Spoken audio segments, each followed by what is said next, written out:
Welcome to my channel. लोगों का कहना है कि क्या उनके द्वारा जो भी कर्म किया जाता है वो लौट कर उनके पास आता है। हाँ बिल्कुल, हम और आप जो भी कर्म करते हैं वो चाहे अच्छे कर्म हो चाहे बुरे कर्म हो, वो एक ना एक दिन हमारे पास लौट कर ज़रूर आते हैं। तो कुछ लोगों का कहना रहता है कि दुनिया में तो इतने सारे लोग हैं, क्या जिसका कर्म है उसके पास ही कैसे आएगा, इसमें कोई कन्फ्यूज़न क्रिएट नहीं होगी। नहीं, जिस तरह से हज़ारों गायों के बीच में अगर कोई एक बछड़ा है तो वो अपनी हज़ारों गायों के बीच में भी अपनी माँ को खोज लेता है। उसी तरह से इस दुनिया में कितने भी लोग हैं लेकिन उनका कर्म उनको खोज लेता है और उन तक पहुंच जाता है। वो कर्म अच्छे भी हो सकते हैं और बुरे भी हो सकते हैं। तो चलिए आज मैं इसी पर एक सच्ची घटना आपको सुनाने वाली हूँ। होता इस प्रकार है कि एक बार पति पत्नी होते हैं, उनकी दो संतानें होती हैं और दोनों ही बेटियां होती हैं। उनकी बड़ी इच्छा होती है और उनके रिश्तेदारों की बहुत इच्छा होती है कि इनको एक बेटा हो जाता तो इनका परिवार पूर्ण हो जाता। तो कुछ समय बाद वो महिला फिर से प्रेग्नेंट होती है और जैसे ही कुछ महीने बीतते हैं तो उसकी जांच करवाई जाती है। उसके बाद पता चलता है ये तो गर्भ में एक कन्या है, तो उसकी भ्रूण हत्या करवा दी जाती है। उसके बाद कुछ समय ऐसे ही बीतता रहता है, वो महिला फिर से गर्भवती होती है और पता चलता है कि इस बार भी कन्या ही है, तो उसकी भी भ्रूण हत्या करवा दी जाती है।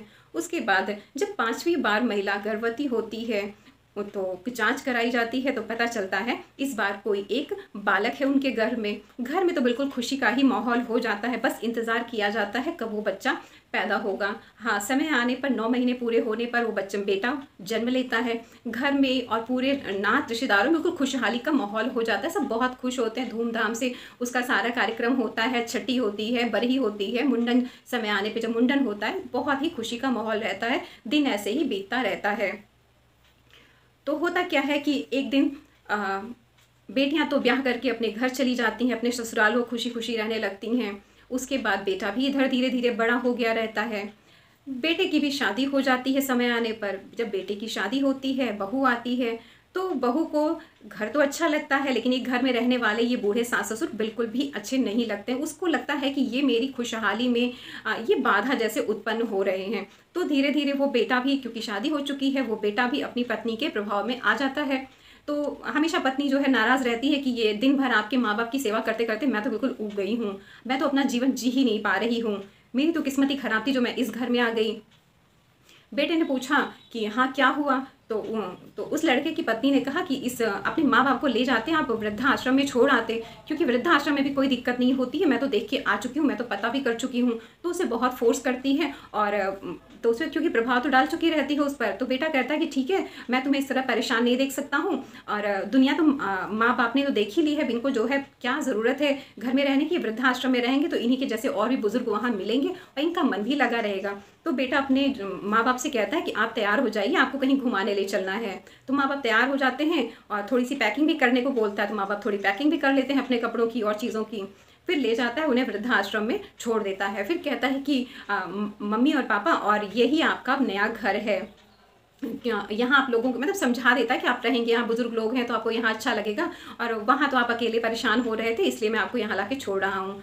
तो लेकिन वो बूढ़े पति पत्नी समझ जाते हैं कि ये हम लोगों से ऊब गया था और लाके हम लोगों को यहाँ छोड़ा है, अब जीवन यहीं पर बिताना है। तो दोनों की आंखें बूढ़े माँ बाप की आंखों में आंसू भर आते हैं। तो लड़का जब जाने लगता है तो माँ पीछे से आवाज़ देती है कि बेटा रुको।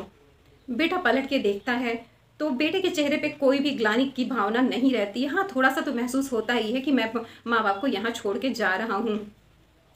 तो माँ अपने बेटे से कहती है, बेटा अपने मन पर कोई अपराध बोध मत लेना, कोई भी मतलब कि गिल्ट मत महसूस करना कि मैं अपने बूढ़े माँ बाप को वृद्धाश्रम में डाल आया, घर में नहीं रहने दिया, क्योंकि मैं भी 2 बेटियों की भ्रूण हत्या करवाने के बाद तुम्हें पाई हूँ।